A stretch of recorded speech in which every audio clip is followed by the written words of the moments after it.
सभी सम्मानित शिक्षक साथियों को नमस्कार। साथियों, आपका बहुत बहुत स्वागत है आपके अपने YouTube चैनल टीचर टेक्निकल गुरु में।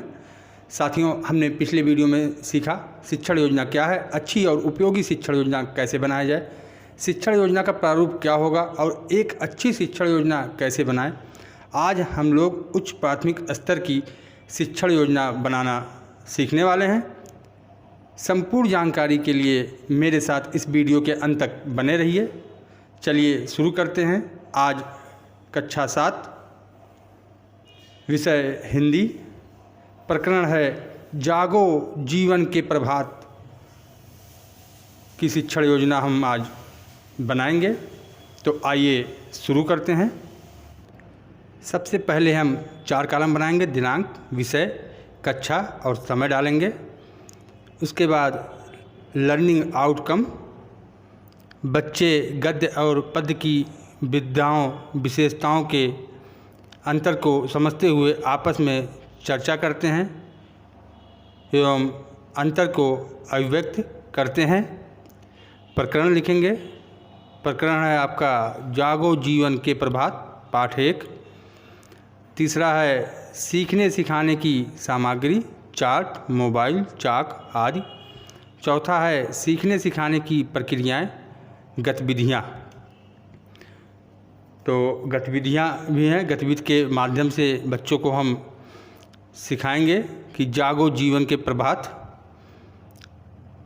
इसमें देखिए आपको 4 चरण मिलेंगे, क्रम संख्या, चरण, समय, आकलन के तरीके। क्रम संख्या का है शिक्षण की शुरुआत में। तो शिक्षिका बच्चों से प्रातःकाल के विषय में चर्चा करते हुए पूछेगी। देखिए का में क्या पूछेगी, आप में से कितने बच्चे सूर्योदय से पहले जाग जाते हैं। खा देखिए आपके साथ और कौन कौन जाग जाता है।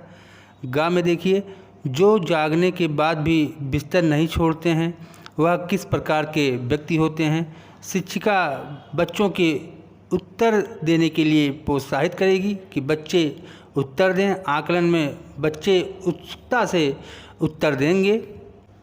शिक्षिका बच्चों को शाबाशी देंगी। शाबाश।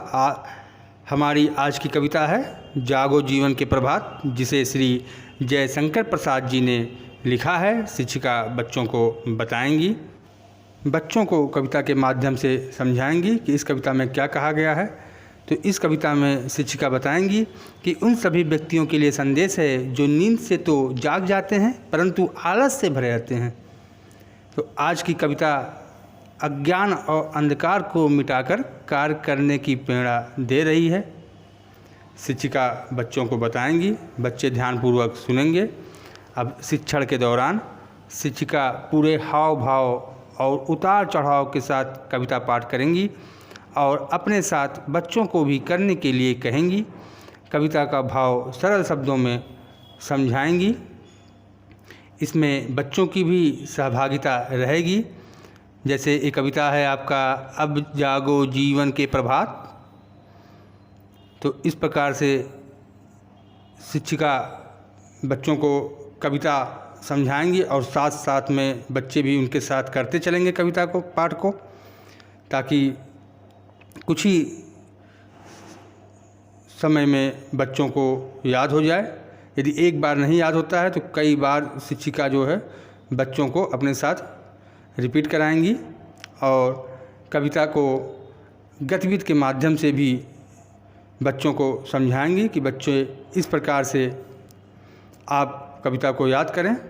बाद शिक्षिका कविता पाठ के दौरान शिक्षिका बोध प्रश्न बच्चों से पूछेगी कविता को भाव की समझ जांचने के लिए। वसुधा पर किसकी बूंदें बिखरी हैं, ऊषा क्या बटोर रही है, अरुणाचल में क्या चल रही है। शिक्षिका पाठ में आए कठिन शब्दों को अर्थ सहित बोर्ड पर लिखेंगी और बच्चों को अपनी नोटबुक में उतारने को कहेंगी। छात्र प्रश्नों का उत्तर देंगे, उसके बाद निरीक्षण करेंगी। इस प्रकार से बना लेंगे। कठिन शब्द व उनके अर्थ, वसुधा, पृथ्वी, हिमकण, ओस के कण, प्रभात, सवेरा, ओस, दुख, रजनी, रात, किरण, इस प्रकार से लिख लेंगी। बच्चे उसे देख के लिखेंगे। शिक्षण के अंत में शिक्षिका बच्चों को 5 समूहों में विभाजित करते हुए निम्नांकित विषय पर 2 लाइनें लिखने को कहेंगी। माँ प्रातःकाल क्या करती है, एक गतिविधि कराएगी शिक्षिका बच्चों से। विद्यार्थी प्रातःकाल क्या करते हैं, दुकानदार प्रातःकाल क्या करते हैं, पक्षी प्रातःकाल क्या करते हैं। इस प्रकार से बच्चों को 2 लाइन लिखने को शिक्षिका देंगी और बच्चे अपने मन से कार्य को करेंगे, उनको प्रोत्साहित भी किया जाएगा। तो बच्चे अपना सोच सोच कर लिख लेंगे कि माँ प्रातःकाल क्या करती है या बच्चे प्रातःकाल आप क्या करते हैं। उसके बाद असाइनमेंट, शिक्षिका पुस्तक में दिए गए अभ्यास प्रश्न में से प्रश्न नंबर 1 लिखकर लाने को गृहाकार में करने को कहेंगी। प्रातःकाल का चित्र बनाकर सभी बच्चे लाएं। प्रातःकाल का वर्णन अपने शब्दों में लिखें। शिक्षक की आगामी योजना। अब उसके बाद शिक्षिका की आगामी योजना क्या रहेगी, कविता को भाव सहित कंठस्थ कराना गतिविधि के माध्यम से।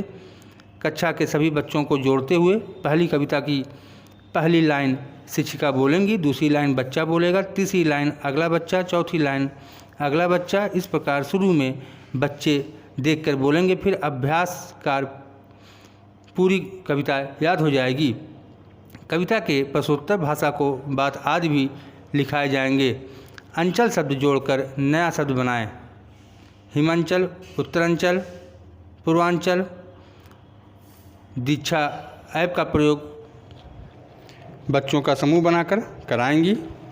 तो साथियों, मैं आशा करता हूँ ये वीडियो आपको पसंद आई होगी। चैनल को सब्सक्राइब करें, लाइक करें, अपने दोस्तों को शेयर करना न भूलें। धन्यवाद। जय हिंद।